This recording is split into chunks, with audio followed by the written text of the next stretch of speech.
What's this? Meow. Bow bow. Boop boop. La la la.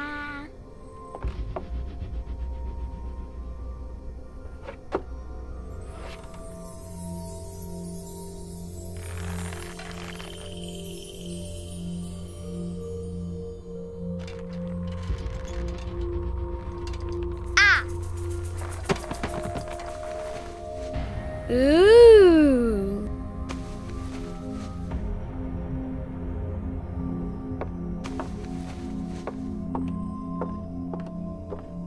Oh, look! It's a book! Maybe it's a book about pirates with a treasure map. No, I don't think so. I wish that I had seen through all your lies. Oh, start from the beginning, not the middle.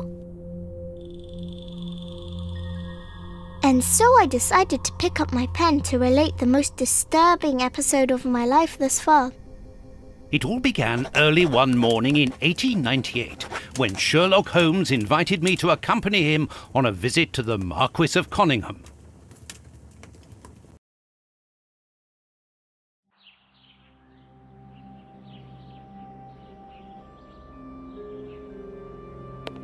Watson, my dear fellow, we can now go and inform the Marquis that we have found the Samoan necklace, and very much faster than Inspector Baines, too, which pleases me.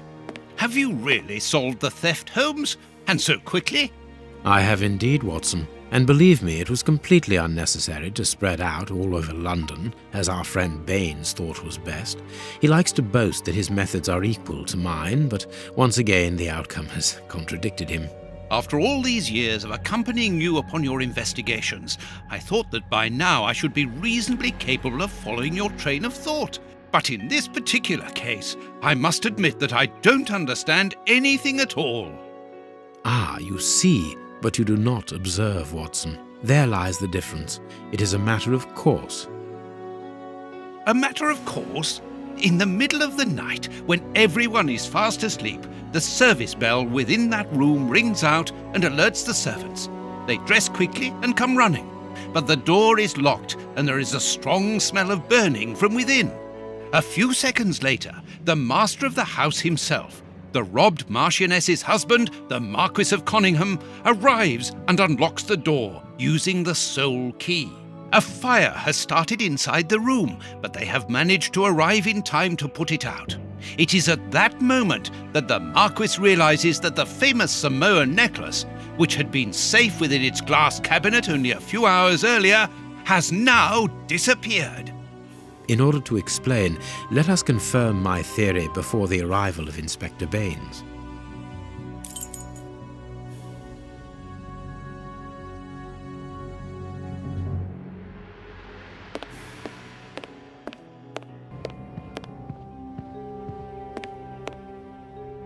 This window was cut with a diamond, a clean, discreet piece of work. This is where the necklace was. See how tiny the hole is, and not one fingerprint upon the window.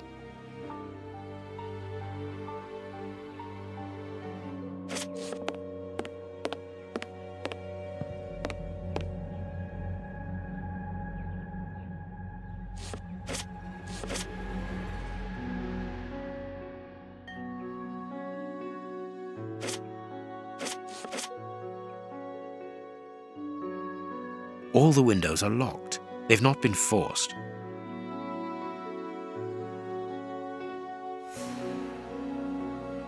A mark, undoubtedly made by a diamond. Someone tried to cut the glass, but he was interrupted. Therefore, the thief tried to escape through the window, but he was interrupted.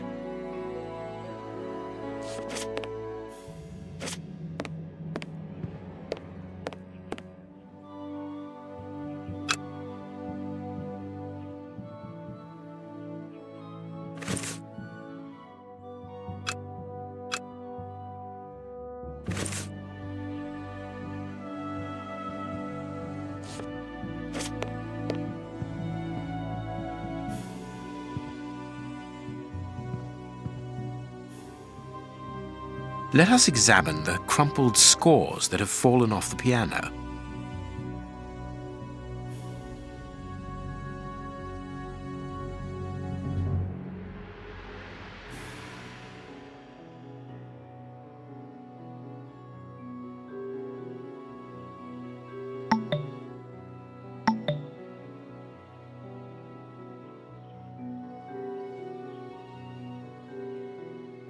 Let us examine the crumpled scores that have fallen off the piano.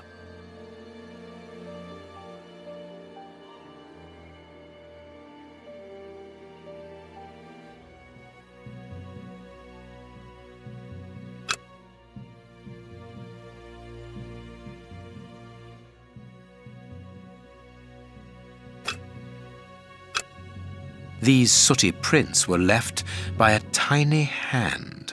I don't understand why these music scores are covered with soot.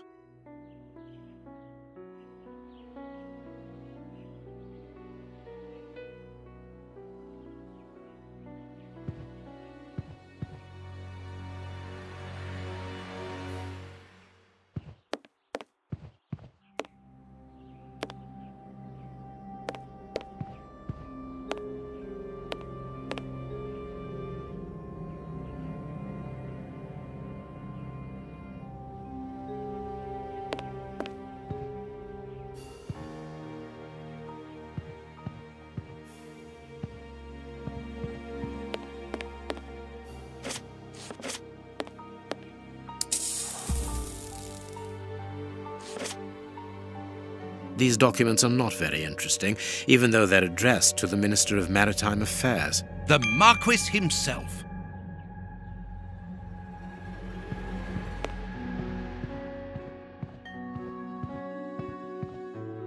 Not very well kept, this aquarium. I can see a dead fish floating on the surface.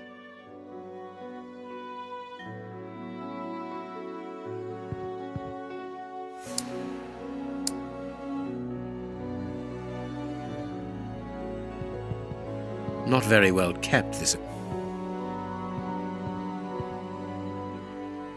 This draft screen makes an ideal hiding place.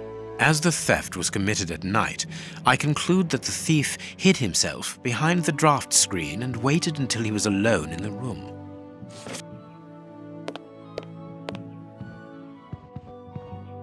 Strange, there aren't any prints, yet I'm sure that the thief hid here.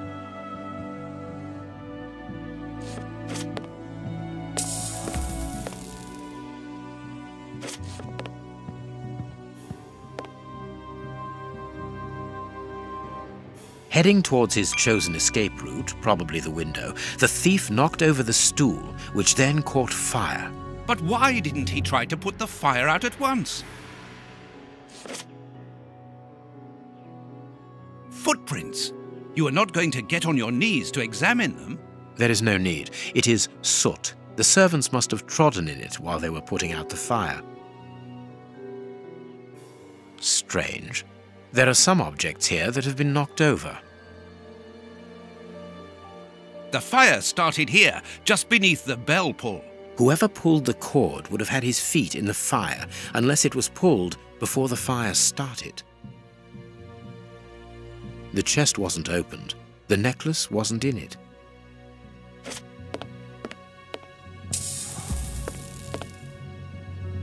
All the windows are locked. They've not been forced.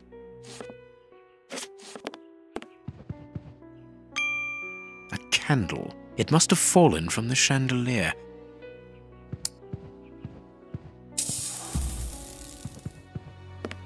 When the servants arrived at the door, having been alerted by the bell, they saw evidence of the theft and the fire, but they didn't see the thief. This door is very hard to force. The Marquis is the only person to have the key. The thief could not get out through here until eventually, when the door was opened by the servants. Ah, Mr. Holmes, you're already here. Good morning, Inspector. You've arrived just in time. Scotland Yard arrives like the cavalry, always in the nick of time. Ah, but I know that satisfied expression, Mr. Holmes. Have you already solved the case? It's possible. we have retraced the thief's rather unusual footsteps. He is a true acrobat. But what I cannot understand is that when the servants entered the room, there was no one to be seen. An acrobat, perhaps, but an invisible one? I do not think so. The only explanation is that the thief escaped before the servants arrived. I don't know how, but there is no other way. Half a point for the doctor, nil for the inspector. I am pleased to see that you find the situation amusing, Mr. Holmes. Very well then, explain. Dr. Watson was correct when he mentioned acrobatics, but he is mistaken about the nature of the acrobat. As for you, Baines, you're quite incorrect, as the thief was in the room when the servants entered. Explain, for heaven's sake, Mr. Holmes.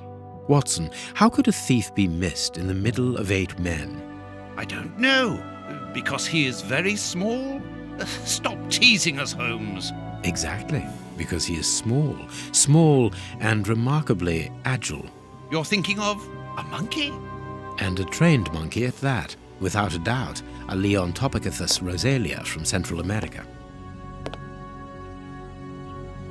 The animal had been hidden inside the room for several hours, calmly awaiting the signal from his master. Once night had fallen and the room was empty, a high-frequency whistle alerted the monkey that it was time to begin the procedure for which he had been trained. The monkey emerged from his hiding place and used the point of a diamond to open the glass cabinet and steal the necklace. He headed across to the window by the chimney, but knocked over the stool, which in turn knocked aside the fire guard and started the fire. The frightened monkey jumped from the chimney by swinging from the bell pull, thus alerting the house servants. He then went to the window and began to use his diamond to cut a hole, but was interrupted by the staff trying to gain entry via the door, and he panicked again. He ran across the piano, scattering the music scores onto the floor, before hiding inside the chandelier, knocking over a candle. Finally, the servants and the Marquis entered the room, leaving the door open while they put out the fire. It was during the confusion that our agile little thief made his escape through the doorway.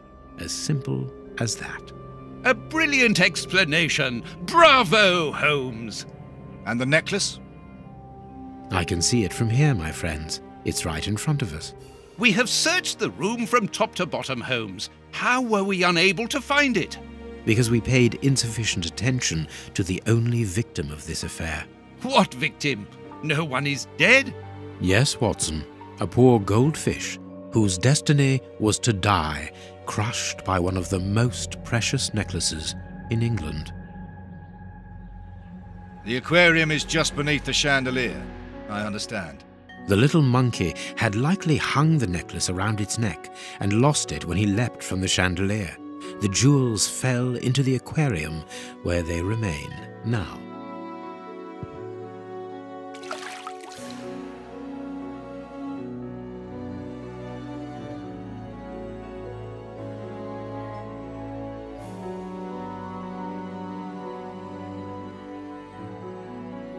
Marquis, here is your necklace, intact, just a little wet.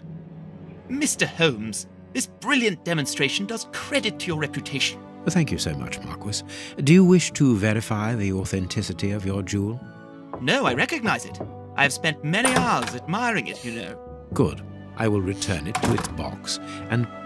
Inspector, a bank has just been held up. You must follow me at once. Orders of Scotland Yard.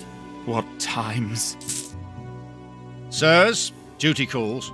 My regards, Marquis. And well done again, Mr. Holmes.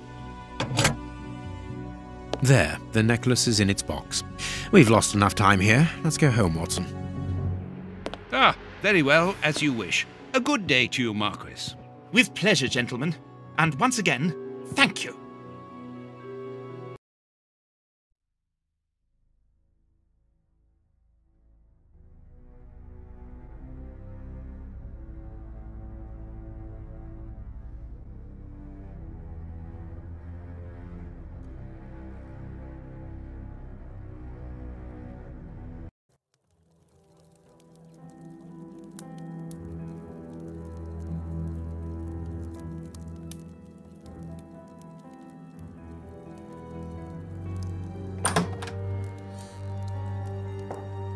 This morning's newspaper. Holmes, have you read this article about you? No, Watson, not yet, and I won't have time to. Read it before you leave. It's outrageous. If you insist.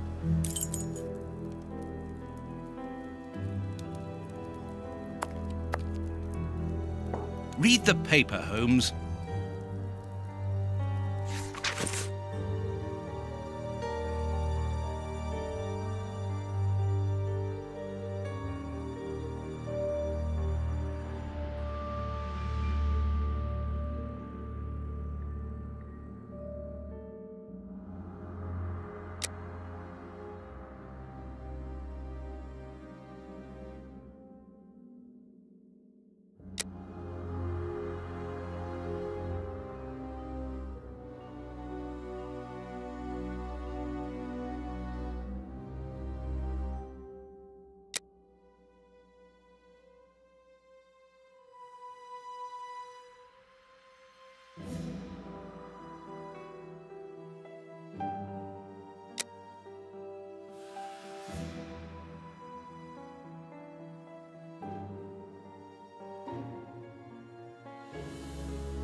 Prince Woodville, French culinary expert and bagpipe player, might be our next king.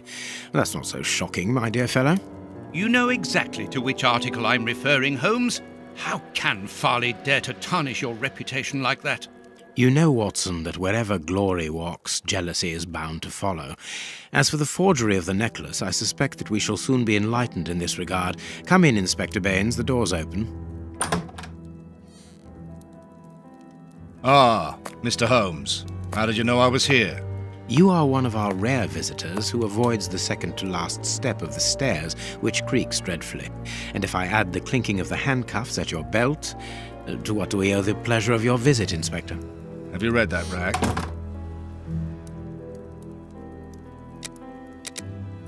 Inspector, I assume that you have the fake necklace with you. It's why you're here. Your superiors would like me to examine it. Indeed. They would like you to confirm or deny putting this fake in the box. Can't that wait? I must go to the house of Lord Peregrine Maitland, the Bishop of Knightsbridge. Inspector, can you explain this slander? Has the necklace of the Samoas really been replaced by a fake? I don't know how the reporter got hold of the information, but it's true. About the necklace, of course. I wouldn't permit myself to question the integrity and honesty of Mr. Holmes. The necklace is a forgery? Impossible! I saw the Marquis authenticated before my very eyes, before Holmes returned it to its place. Mr. Holmes, the Marquis believes Osmond Farley's theory. I shouldn't be surprised if the reporter isn't behind all this slander about you. He's a freelancer, well known for his explosive and subjective articles. In any case, the Marquis assures us that you were the last person to have the necklace in your hands. Let's return to the Marquis's house, Holmes. I'm sure that we'll have no trouble in taking apart this theory. It is unnecessary. Such allegations collapse on their own, like one of Mrs. Hudson's soufflés. Let us leave the police to solve this problem and turn our attention to the matters in hand. Perhaps you are right, Holmes. And the Marchioness? She is beside herself. Without the necklace, her marriage is compromised. It is the principal item of the young woman's dowry. What a lovely marriage. Holmes, forgive me for insisting, But don't you want to examine the fake jewellery? Watson, I have an appointment, and it's out of the question that I arrive late. It will only take you a couple of minutes. You really must quell the suspicions put forward in this appalling article. If you will allow me, Inspector? Be my guest. Very well.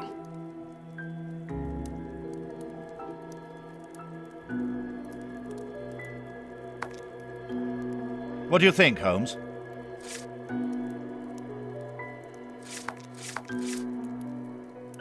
What do you think, Holmes?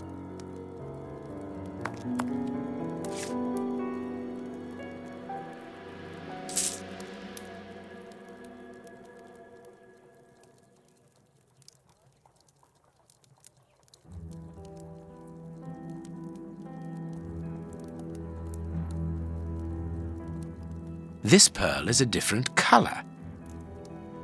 These 3 pearls are of poor quality. This pearl is too small. It is not in its place here. Too many defects. This necklace is a fake. This is nothing but a vulgar copy, and at a glance it would appear that the forger has intended for it to be seen as such. How could we have been fooled by such a blatant imitation? I don't understand. Yes, how is it possible? Holmes, do you have a theory about this? I have absolutely no idea. You insisted that I examine the necklace, and I have done so. Now it is important that I keep my appointment. I'm sure, Inspector, that you will throw some light on this affair. Holmes. You may accompany me, Watson, if you care to do so. Goodbye, gentlemen. I'll keep you informed as to my inquiries. Goodbye, Inspector. You mentioned a bishop, didn't you? Are we going to his home? Yes, the Bishop of Knightsbridge. I put his address on our map of London on my desk. Would you get it for me, please? All right, Holmes.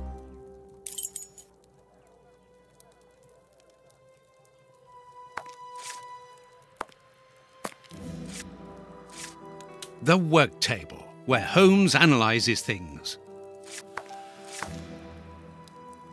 Holmes's homemade analyzer.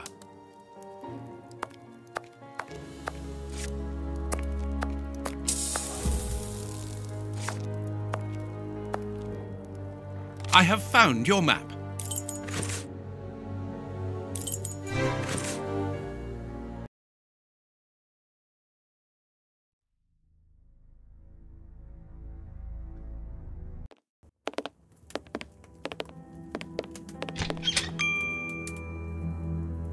The police? Already? How did you know? May we see the Bishop of Knightsbridge? Yes. Yes, of course. But come in.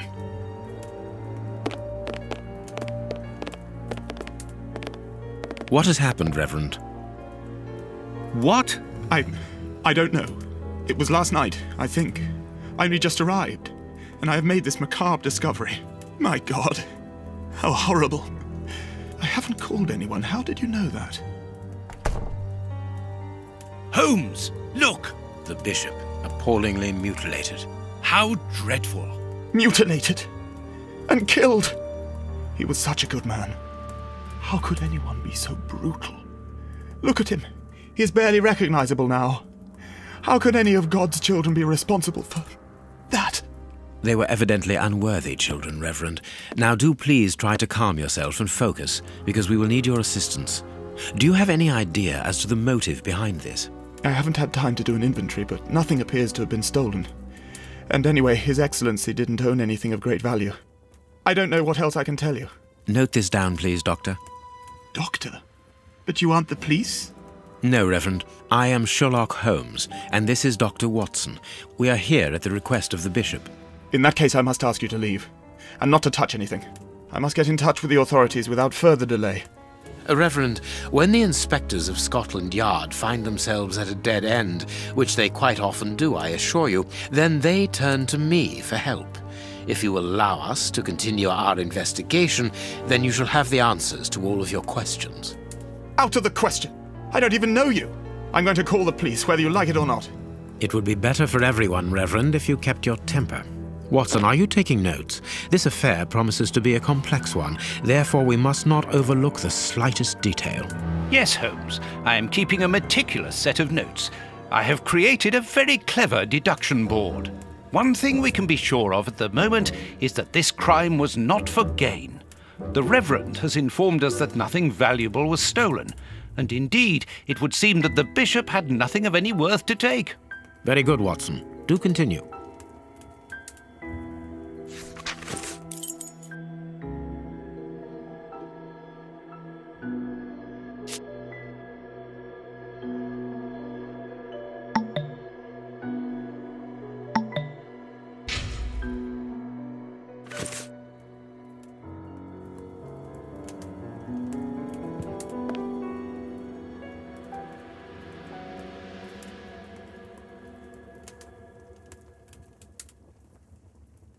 The fingers have been crushed and violently struck. The fingers have been crushed and violently struck. His forearms have been ripped. Pieces of skin have been torn off. What do you think, Watson? I'd say that he was eaten alive. Yet I've noticed a curious degeneration of the skin tissue around the wounds. His stomach is covered in scratches. Quite evidently, they weren't made recently. So, these wounds were not made by his murderers.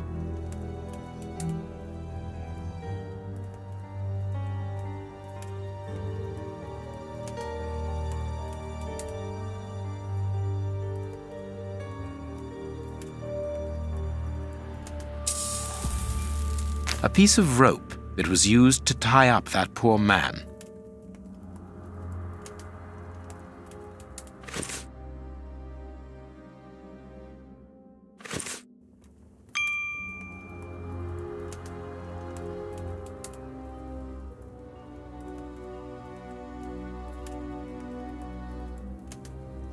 You can see by his expression that he suffered terribly.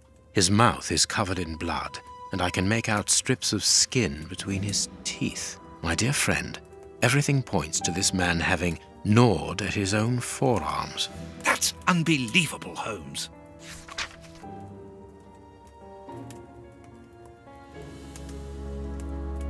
His chest has been lacerated, I would say, with a very sharp and fine blade.